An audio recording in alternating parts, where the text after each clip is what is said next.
Hi అండి అందరికీ. ఎన్ని కూరలున్నా సరే పక్కన పెట్టేసి అన్నం మొత్తం ఈ పచ్చడితోనే తింటారు. అంత టేస్టీగా ఉండే దోసకాయ పచ్చడిని మా ఇంట్లో నేను ఎలా చేస్తానో చూపిస్తాను.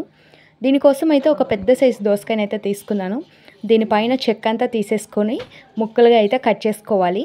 ఈ దోసకాయ పచ్చడిని పచ్చి ముక్కల పచ్చడి అని అంటానండి నేనైతే. పచ్చి ముక్కలతోనే చేస్తాము. ఇలా దోసకాయ ముక్కల్ని సపరేట్ చేసి దాంట్లో విత్తనాలను కూడా సపరేట్ చేసేసుకొని ఒక 10 పచ్చిమిర్చిని మధ్య కట్ చేసుకోవాలి. వీటన్నిటిని కూడా పక్కనైతే ఉంచుకుంటున్నాను. ఇంకా దీంట్లో నేను ఏమేమి ఇంగ్రీడియంట్స్ వేస్తానో కూడా చూపిస్తాను. ఈ దోసకాయ విత్తనాలు చాలామంది అయితే వేసుకోరు. ఈ చట్నీలో దోసకాయ విత్తనాలు వేసుకుంటేనే గుజ్జొచ్చి చక్కగా బాగుంటుంది. ఒక గుప్పెడు పల్లీలు కూడా తీసుకుంటున్నాను. ఒక 10 నుంచి 15 వరకు వెల్లుల్లి రబ్బల్ని కూడా తీసుకోవాలి. చిన్న ఉసిరికాయ సైజ్ అంత చింతపండుని కూడా తీసుకోవాలి. స్టవ్ ఆన్ చేసి బాణీ పెట్టుకొని 3 టేబుల్ స్పూన్ల ఆయిల్ అయితే వేసుకోవాలి. ఆయిల్ కాస్త హీట్ అయిన తర్వాత మనం తీసుకున్న పల్లీలు కూడా మొత్తం అయితే వేసుకొని కొంచెం దోరగా అయితే వేపుకోవాలి. ఈ చట్నీలో గ్రేవీ కోసం ఈ పల్లీలు అదేవిధంగా విత్తనాలు అయితే వేసుకుంటున్నాను. దోస విత్తనాలు, పల్లీలు ఇవన్నీ వేసుకుంటేనే గ్రేవీ వచ్చి చక్కగా అన్నం మొత్తం కలుస్తుంది. పల్లీలు కాస్త దోరగా వేగిపోయిన తర్వాత పచ్చిమిర్చిని కూడా వేసుకొని ఒకసారి బాగా అయితే కలుపుకోవాలి. ఈ పచ్చిమిర్చి, పల్లీలు అనేది మంచి దోరగా అయితే వేగాలి. చూస్తున్నారు కదా, ఇలా పచ్చిమిర్చి వేసుకున్నప్పుడు కొంచెం జాగ్రత్తగా వేసుకోండి. కాయలు వేసుకుంటే అవి పేలి మొహం మీద కానీ ఒంటి మీద ఎక్కడైనా పడవచ్చు. సో కొంచెం జాగ్రత్తగా అయితే ఇలా మధ్య కట్ చేసుకొని కానీ ఏదైనా ఘాటు పెట్టుకొని కానీ వేసుకొని చక్కగా అయితే వేయించుకోండి. ఈ పచ్చిమిర్చి అనేది ఒక 50% కుక్ అయిన తర్వాత దీంట్లోని 2-3 రెబ్బల వరకు కరివేపాకును కూడా వేసి అది కాస్త గలగలలాడే వరకు చూపించిన విధంగా అయితే ఫ్రై చేయాలి.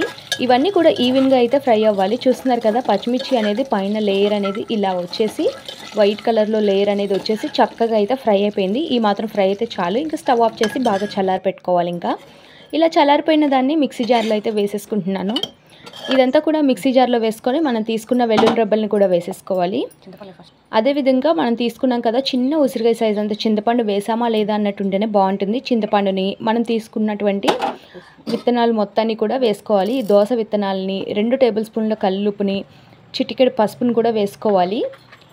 ఈ పసుపును కూడా వేసేసుకొని చూపించిన విధంగా మెత్తగా అయితే పేస్ట్ చేసుకోవాలి. కొద్దిగా జీలకర్ర కూడా వేసుకుని 1 టేబుల్ స్పూన్ వరకు. చూస్తున్నారా, ఇంత మెత్తగా అయితే పేస్ట్ చేసుకోవాలి. ఇలా పేస్ట్ చేసుకున్న దాన్ని పక్కనైతే ఉంచుకోవాలండి. ఈ విత్తనాలు ఇవన్నీ వేస్తేనే ఇంత గుజ్జు వస్తుంది. అప్పుడే అన్నం మొత్తం కలుస్తుంది.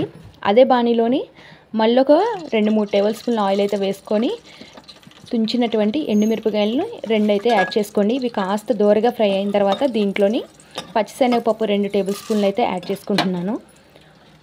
2 టేబుల్ స్పూన్ల మినపప్పును కూడా యాడ్ చేసుకోవాలి. వీటన్నిటిని కూడా బాగా ఫ్రై అయ్యే వరకు కలుపుకొని ఒక 1/2 టేబుల్ స్పూన్ వరకు ఆవాలు, కొద్దిగా జీలకర్ర అయితే వేసుకొని మరొకసారి బాగా కలిపి 2-3 రెబ్బల కరివేపాకును కూడా తుంచి వేసుకోవాలి. ఆ తర్వాత కొద్దిగా ఇంగు వేసుకోండి. ఈ పచ్చళ్ళలో ఇంగు వేసుకుంటే సూపర్ టేస్ట్ ఉంటుంది. ఈ తాలింపు అంతా బాగా మగ్గిపోయిన తర్వాత ముందుగా మనం పేస్ట్ చేసుకున్నటువంటి పచ్చిమిర్చి, దోస విత్తనాల పేస్ట్ అయితే వేసేసుకొని ఒక 2 నిమిషాల పాటు ఫ్రై అయితే చేసుకోవాలి. ఈ విధంగా ఫ్రై చేసుకున్న తర్వాత చూస్తున్నారా, ఆయిల్ అంతా రిలీజ్ చేస్తుంది. ఇంకా బయటికి మంచిగా ఫ్రై అయితే అయిపోయిందనమాట. ఈ విధంగా ఫ్రై అయితే చేసుకోవాలి. ఒక 2-3 నిమిషాల పాటు అయితే మీడియం ఫ్లేమ్లో పెట్టి కలుపుకుంటూ చేసుకుంటే సరిపోతుంది. ఆ తర్వాత మనం కట్ చేసుకున్నటువంటి దోస ముక్కలను అయితే వేసుకొని బాగా అయితే కలుపుకోవాలి. ఇంకంతేనండి, ఎంతో సింపుల్ అండ్ టేస్టీ దోసకాయ పచ్చడి అయితే రెడీ అయిపోయింది. ఇంకా మీ దగ్గర కొత్తిమీర ఉంటే కొత్తిమీర కూడా యాడ్ చేసుకోవచ్చు. టమాటో కావాలన్న వాళ్ళు కూడా టమాటో యాడ్ చేసుకోవచ్చు. మగ్గించుకొని చక్కగా బాగుంటుంది. నేనైతే ఒకసారి ఒక్కొక్క విధంగా అయితే చేస్తాను. ఈసారి ఈ విధంగా అయితే చేశాను. మరొకసారి టమాటో వేసిందే కూడా చూపిస్తాను. ఇలా బాగా కలిసేలాగా కలుపుకొని ఒక 2-3 నిమిషాల పాటు సిమ్ ఫ్లేమ్లోనే పెట్టుకొని ఉంచుకోవాలి. మరీ ఎక్కువసేపు ఉంచకూడదు, ఎందుకంటే దోసకాయ ముక్కలు అనేవి మెత్తబడిపోతాయి. దోస ముక్కలు మనం తింటున్నప్పుడు కరకరం అంటూ భలే సౌండ్ వస్తాయి. ఈ పచ్చడి చాలా బాగుంటుందండి. పచ్చి ముక్కల పచ్చడి అంటే నాకు చాలా ఇష్టము. ఇంకంతే అండి, స్టవ్ ఆఫ్ చేసేసి ఇంకా సర్వింగ్ బౌల్లోకి సర్వ్ చేసుకొని ఇంకా వేడి అన్నంలోని ఈ పచ్చడి కాస్త వేసుకొని కొంచెం నెయ్యి వేసుకొని పక్కన ఆమ్లెట్ పెట్టుకొని తింటూ ఉంటే మామూలుగా ఉండదు. మీరు కూడా ట్రై చేయండి. సరే కానీ సబ్స్క్రైబ్.